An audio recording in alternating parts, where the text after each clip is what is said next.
here with Skylar Lewis of Superior Restoration, and as you can see, your Rise Up Kings, and that's you said that's a 3-day event that you put on for married business leaders and kind of an intensive. I've seen your post on LinkedIn. It's like physical, mental, spiritual, the whole package, right?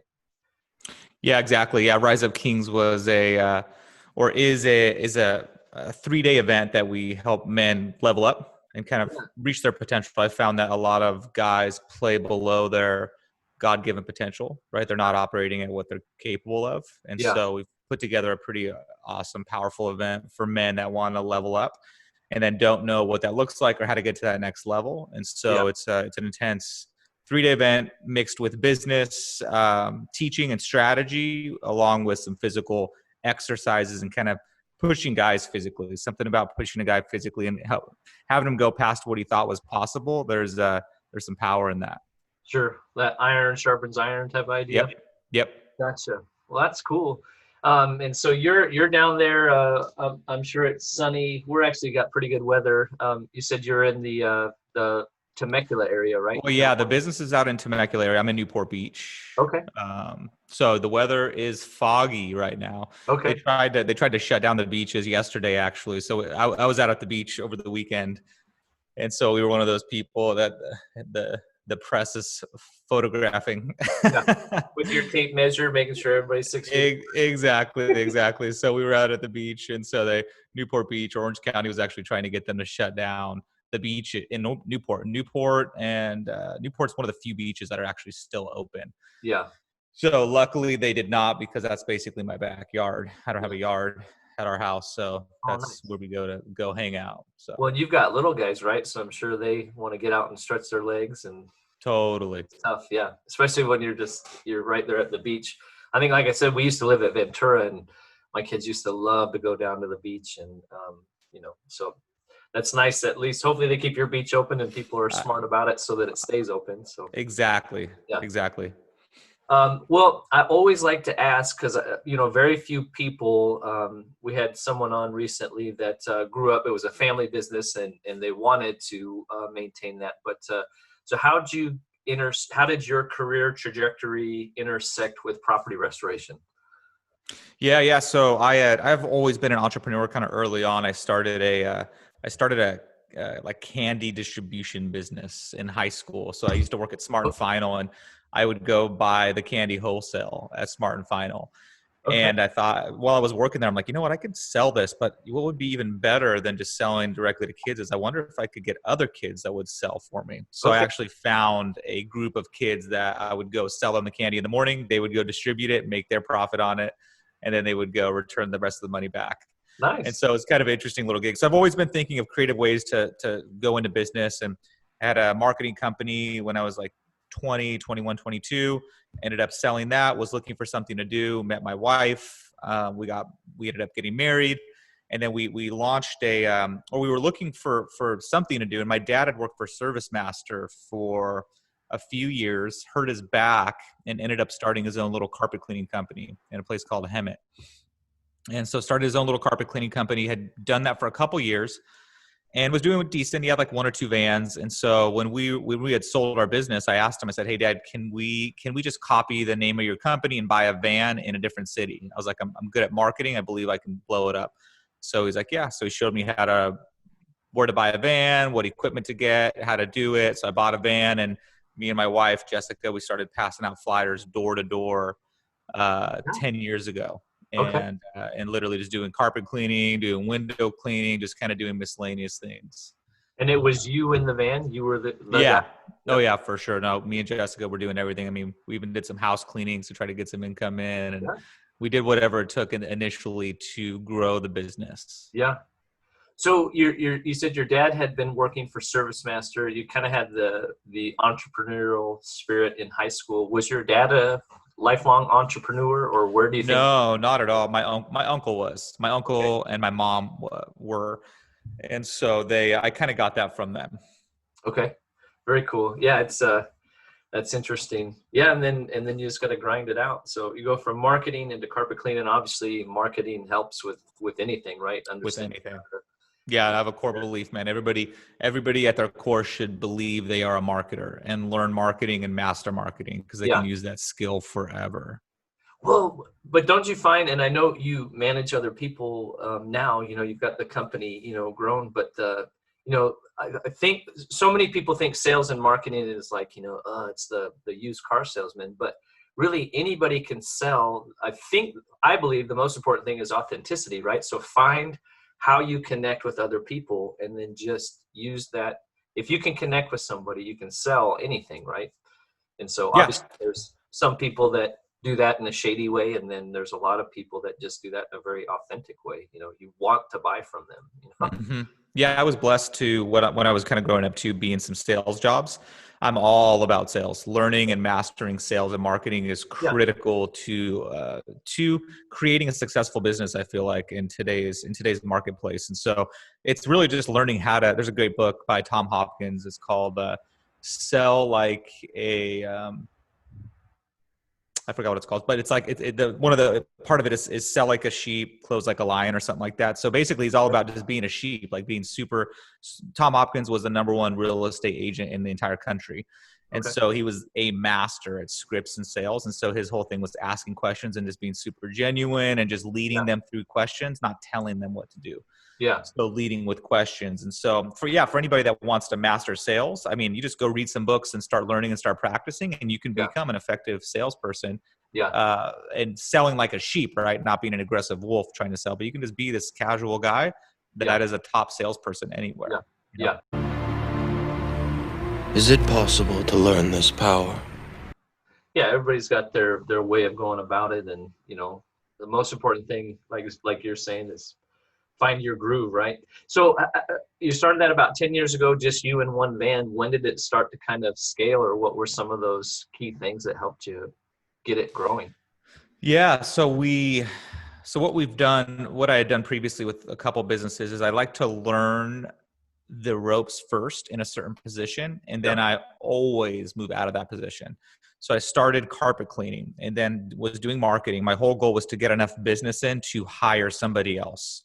So as soon as I could, hired another person, got him in a van, and then did more marketing, hired another person, pulled myself out of the van. So we had 2 vans running and operating. Nice. And then I did that over a 2.5-year process till we had about 4 or 5 vans that were operating. We were one of the larger carpet cleaners in our area.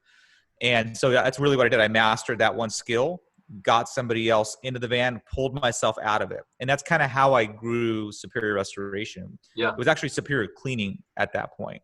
Okay. Was learning a role and then pulling myself out of it and then training other people. So I did that with the carpet cleaning, and then I was doing marketing. And then eventually, or I was selling the jobs. So eventually I didn't want to sell the jobs anymore. So I trained somebody else to sell the jobs. And eventually I trained somebody else to be the office manager. Yeah. And eventually trained somebody else to do all the accounting. Yeah. So I just learned the role, and then I would hire people to do those roles. And the benefit of that is you can manage them more effectively and know what they're doing if you understand what the pieces are. Yeah, totally. If you know nothing about accounting or numbers or anything, you're at risk for getting embezzled, which actually happened. So yeah. Well, and I guess that kind of ties into. I was trying to pull up the post that I've seen several of your posts, but this one in particular stood out. Let me see if I can grab that. You had talked about one of the hardest things you had to do was push through suffering, big losses at the company. About 5 years ago, you were growing, but the culture started to show some cracks. You had some blackmail and those kind of things, and betrayal, and people leaving you, kind of in the industry. People leave for a little bit of money. But the quote you said, I was disconnected. It wasn't till I started to work on myself and the way I lead my company that everything started to turn around. So, rather than wallow or get jaded and blame everybody else, it sounds like you just kind of turn that internally. So can you shed a little light on what that looked like, and then your process for saying, okay, this is what I need to do so you go from one van, you build it up, and then kind of it blows up a little bit, right at the halfway point? Yeah. So we eventually stopped doing carpet cleaning and transitioned into restoration, and we scaled that. I think we were at like 3.5 million, 4 million, something like that. And then I thought I had built a good culture because I was kind of goal focused, and I helped our employees try to reach for their goals and set goals with them personally. And really, I thought I poured into the team, when in reality, I think more doing it selfishly, so I could get their buy-in, and so I could get their commitment and and so I think more of it came from a selfish place. And so the company started going kind of south. There was team issues. There was conflict. There was I was starting not to trust all my team members, and sometimes some of them I didn't even care for too much. Sure. And I had made a commitment to myself. I wouldn't build a business around people that I didn't want to be around. And so it got to that point where I didn't even feel like coming into the office really. I'm like, I'd rather kind of stay away. So I started to disconnect. Disconnect from the office, disconnect from the company. And even I built some good systems and processes and marketing so it could kind of operate on its own. So I pulled back, and then there just started to be lots of issues and challenges. Yeah. And so I ended up hiring a coach. I'm a huge proponent of coaches and hiring coaches or consultants to help identify your blind spots. And so I hired a coach, Amit Kathari, great guy. And he came into our business and totally worked with me. He's like, hey, nothing's wrong with your team. He's like, it's the person that's leading the team that is the issue. And I'm like, oh, shoot, I thought I was doing a great job. Can I ask, was he a property restoration specific, or what was that? I guess I was talking to another guy about, how you go through that process. Did you hire him based on a specific aspect that you wanted to target, or what was that process for you? Yeah, so it was basically just coming in to help support and change around our company structure, our team. It just wasn't operating at the level I thought it should be. So I figured, hey, let me bring in a pro. So this guy is not industry specific. He was just a high level leadership coach. Okay. He was a leadership and executive coach. He'd worked for a couple $100 million companies and worked with their executive teams and helped them scale their businesses through developing the CEO and then developing all their executive management and then eventually all their managers. Yeah. That's kind of his skill set, is he helps on the leadership side and also strategy side too. Yeah. So I brought him in, and he really identified, hey, you as a leader need to make some major changes for sure to get this thing to the next level. It starts with you. And so he ended up working with me, and I did a bunch of introspective work and read some books and just dove deep into being the best leader I could be. We ended up switching out a couple, I'd say probably 30 to 40% of our team because they were no longer the right fit, right? I had people in the company that I had started with that I had outgrown. Okay. Or people that were also kind of negative and weren't the right cultural fit. Yeah. Good people, but just weren't the right cultural fit. So we switched out some people, and that started the journey, right, with me personally. And then I was able to start holding my own commitments, start coming from a place of servant leadership instead of selfish leadership, and really start loving on the team and being a leader that leads from the front. Yep. And that made a big difference. Do you, I'm wondering, I've always appreciated finding people, like you said, cultural fit. For me, it's been, are you hardworking, willing to learn, and honest, right? Kind of the three things that I can't give you those three things. I can teach you, like you said, you came in with no experience with carpet cleaning, you learned it. But I can't make somebody honest. I can't make them hardworking, and I can't make them willing to learn. If you look back on it, do you see has it been harder, or do you believe there's any correlation to getting people that are kind of fresh and training them in your way as opposed to trying to retrain bad habits from somebody that might have worked at another company? Yeah. We used to hire based on experience because I was newer to the industry. So that did help out initially. Sure. However, now we 100% hire based on cultural fit. So we have assessments that we run, DISC assessments, personality profiles, and then we have our core values, COMET, COMET, which is collaborate, own it, mindful, efficiency, and then thirst for learning. Or COMET, COMET, which is collaborate, own it, mindful, efficiency, and then thirst for learning. We literally have our hiring process set up, and we have 36 employees. All of our employees know the core values. You go ask any one of them, hey, what are the company's core values? Yeah. comments, collaborate, and so they'll rattle them off. So most companies, there's no alignment. Bill, strange things are afoot at the Circle K. Yeah, they're like, well, most companies don't know their core values. They don't know their mission statement. They don't know their primary goal. There's a lack of alignment. So we've built very strong alignment because we hire people that match our core values. So during our interview process, we actually ask questions that say, hey, is this person collaborative? So we ask questions like, hey, give me some examples of how you were collaborative, or hey, does this person own it? So I'd say, hey, tell me a situation at your work where, you got taken advantage of. Oh, well, my boss did this and this and this and this. And so I kind of see, do they have an ownership or a victim mentality? Right. And so we want people that have an ownership. So we vet, pretty hardcore people to make sure they match our core values. And that's allowed us to scale with less friction over the last couple of years. It's a pretty powerful process. Yeah. No, that's huge. I like that. The thirst for learning. That's a good one. We're big into personal development and personal growth. Huge, right? I am personally, so it kind of stems from the leader. So we go to seminars. I send my people we read books. We're always like growing and learning. So we want that type of person in our company. Guys that are not into that don't do well in our company. Well, and it's interesting because I would imagine more often than not when, a person like yourself hires a consultant, you're expecting the consultant to come in and say, blah, blah, blah, blah, blah, and they're saying it's you.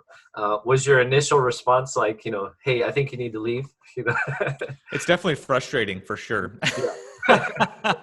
When you think it's somebody else, it's like going to a marriage counselor and they say, you know what, I think the problem is you, not your wife. Yeah, exactly. It's just like that. Initially, the shock is like, no, you're totally wrong. Yeah. And it's frustrating. But then once you take some time to really think it through, you say, okay, cool. Well, I do come from a place of ownership. So if my company is not where I want it, it's 100% up to me. So I've either hired the wrong people, I've developed them wrong, I've led them wrong.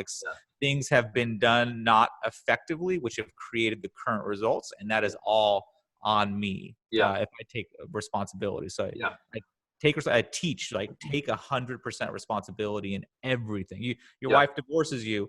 Whose fault is it, or whose responsibility? It was yours. Yeah. You could have done something different. You could have loved her more. You could have gotten in shape. You could have been more enticing. You could have, there could have been a lot of things that would have. So find a place of responsibility, because in that place, you have more power to make decisions and not feel like a victim, right? Yeah. That victim feeling is one of the worst things that you can feel. So I try to teach people, hey, always find a place, always try to find some level of responsibility that you can take from every situation. Right. Yeah, and I'm not sure if you're a fan of Jocko Willink. Good. But I know he has a book that a lot of people are talking about. And he was talking about the key about taking ownership is not that someone just says blanketly, well, I own that. What ownership does, it allows you to say, okay, I own that. You diffuse the blame, right? And then you actually allow people to have a conversation of what are we actually going to do to fix it? It's not so much just somebody says, okay, it was my fault. It's, okay. We're not here to point fingers and try to, throw somebody under the bus. What are we going to do to actually fix this as a team? And so that's pretty powerful. Is that kind of at that same time? So you talked about in the candy distribution business, right? You would buy the product, distribute it, they would get their cut and then bring you back, whatever the agreement was. I think another post you had talked about, you have complete transparency with your financials, and then your commission structure is very clear and rolls out to top to bottom, right? Even techs get a cut. Yeah. So my vision for my company from the beginning was always, I wanted to get it to where it ran on its own. So initially it was from more of a selfish standpoint that I just wanted freedom and I wanted the typical entrepreneur kind of lifestyle, right? Sure. And then it transitioned and it grew. And I said, you know what? I really am enjoying watching the team take ownership and really run the company. And so I had gotten certain pieces in place, right? To get a company so I work 2 days a week in the business. I go to the office 2 days a week, and the team, I basically just meet with people and check in and how are you doing? How you doing? I don't handle really any tactical things in the entire company. So we're almost a little over a $9 million company. So I don't handle anything. My team handles everything. And so I I got to that place, I first started with the ownership mentality. I needed to find people that had an ownership mentality, because you can't build a company like that if they don't take ownership. Yeah. And then the second thing was culture. I had to make sure the culture was in the right place. So it was ownership mentality, it was culture, and then processes. I had to have the right processes in place where it was duplicatable, where people could come in and it was simple enough that they could go and they could do it on their own. It wasn't some complex thing that no, only Skylar can do this. Yeah. No, I had to make everything very simple and systemized and turn it into a machine. And so I had those pieces in place, and I kept trying to pull out of the company, but then I realized, like, yes, they're able to make decisions. I empowered the team to make decisions on their own, but they didn't have any financial insight into how the decision was affecting the company. So I gave people autonomy and I let them make decisions on their own, but they didn't know the actual financial impact of the decisions. So it was like they were literally making decisions blind, which is how a lot of companies operate. They're like, no, I give people, my team, the ability to make decisions on their own. I'm like, great. Do they know how that decision affected the net profit of the company, or affected the cost of goods sold, or affected the other areas of the balance sheet? The numbers are one of the most important things in the business. And so I decided, hey, you know what? I'm going to implement it's called Great Game of Business. It's a whole process where you're fully transparent with the numbers.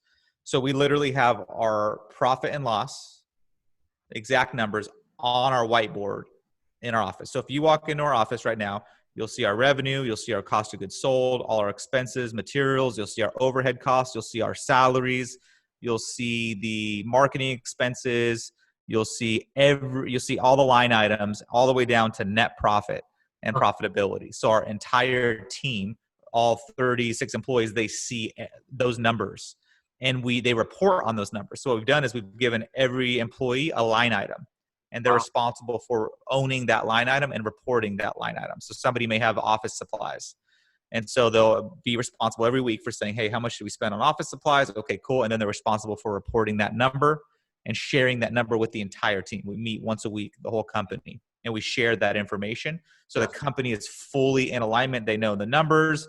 They know how the month is going to end before I used to even know the month was going to end. So they have such good clarity around the numbers. And so they're all bonused. So we actually bonus the team based on the profitability. So the whole company, every single employee, they see the net profit number. And then if that net profit number hits a certain mark, they get a percentage of their salary increase. And then if it hits another mark, all the way up to 10% of their salary, they can get a bonus. Is that month to month or quarterly or? Quarterly. Quarterly. Yeah.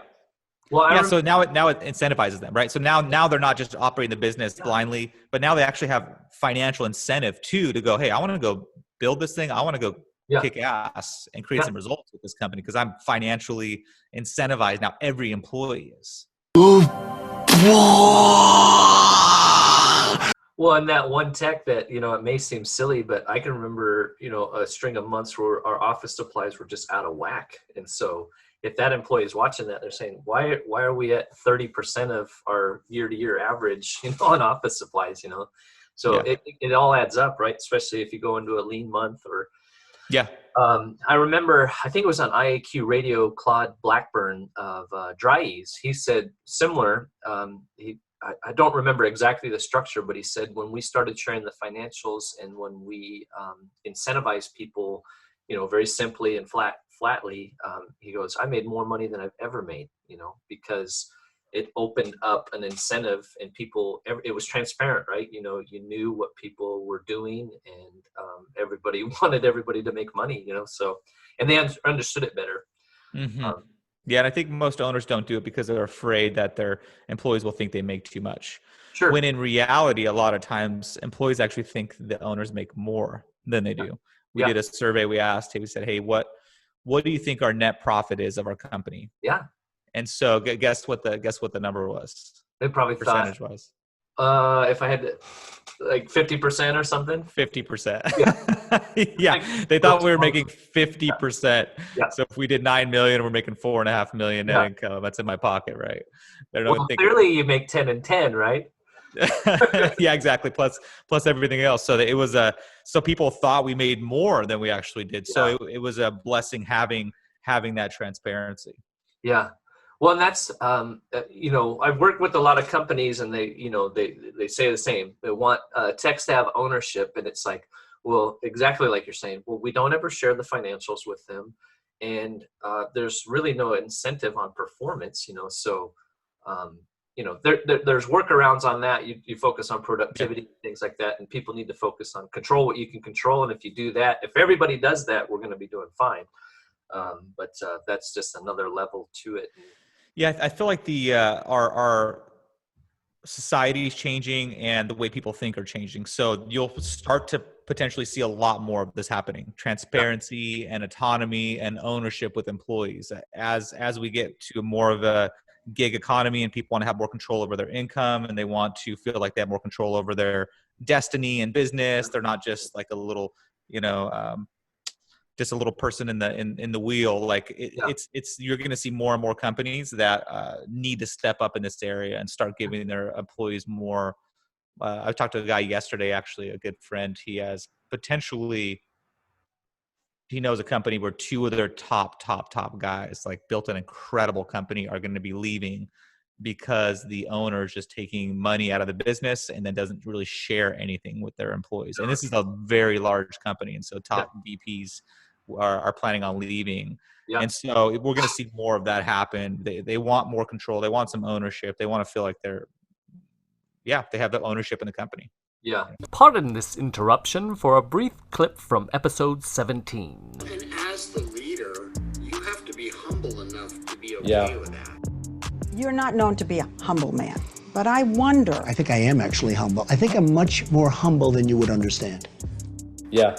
That's hard, man. We all, I talk about this, and I don't know if you've heard this on Blue Collar Nation, but I talk about this a lot. The same skills that allow you to start up a business from scratch, that kind of independence and maverick, and I can do everything myself, and I'm gonna make this happen, are the exact same traits that as you try to scale your business hold you back. Yeah. So you have to pivot. That's the buzzword right now. But you have to pivot at some point to say, all right, well, those skills that got me off the ground back in the day, those aren't serving me anymore. They're actually hurting me. Right. So now I got to go get some training. This is what I talk about in my blue collar coaching one-on-one with owners. Sure.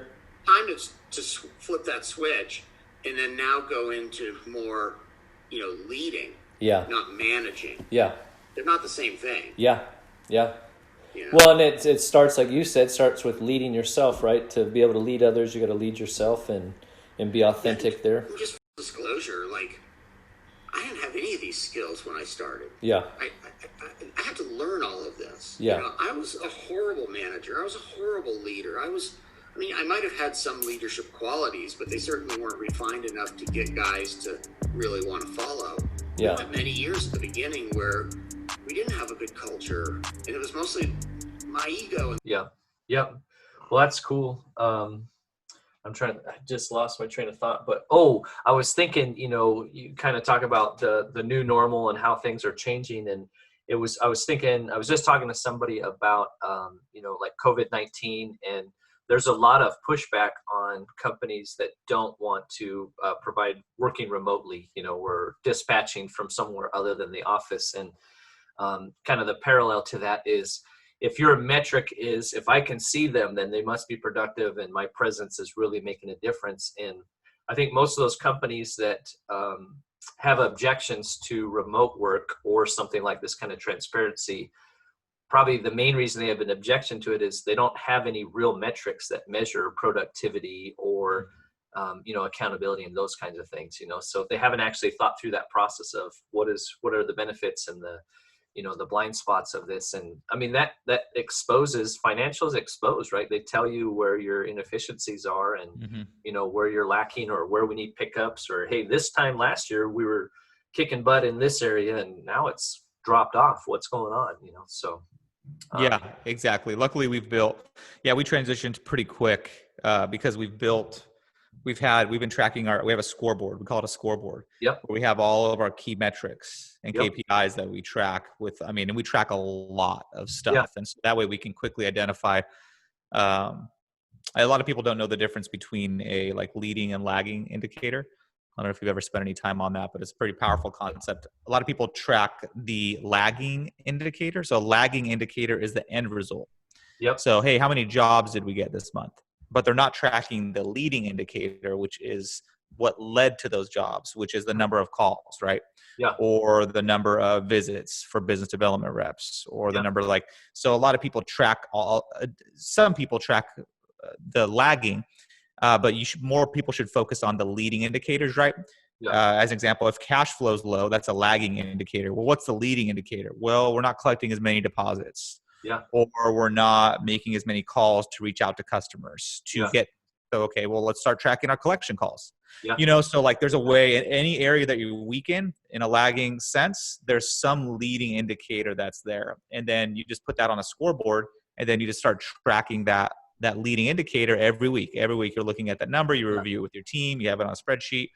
It's a effective way to run a business, especially remotely too. So that's kind of another way of saying like symptoms and causes, right? So Yep. like you have a cold symptom, people are like, well, I don't want my nose to run anymore. Well, let's dig back further. Why is your nose running? So 100%. Diagnosing the causes. Well, I told you I wanted to keep this fairly brief, and you've been very generous with your time. Do you have any closing thoughts, or we definitely we'll plug a link in for Superior Restoration and for Rise Up Kings.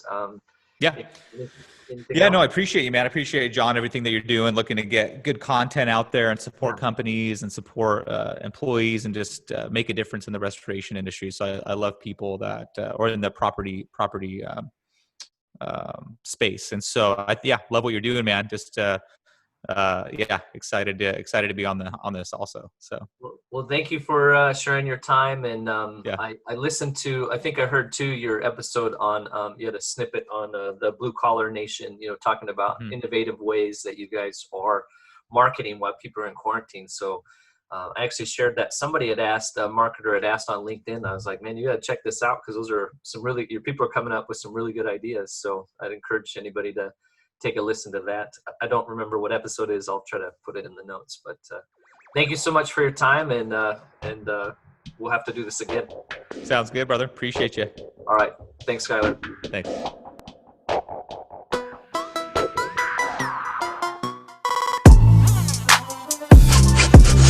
This is the stupidest thing I've ever heard.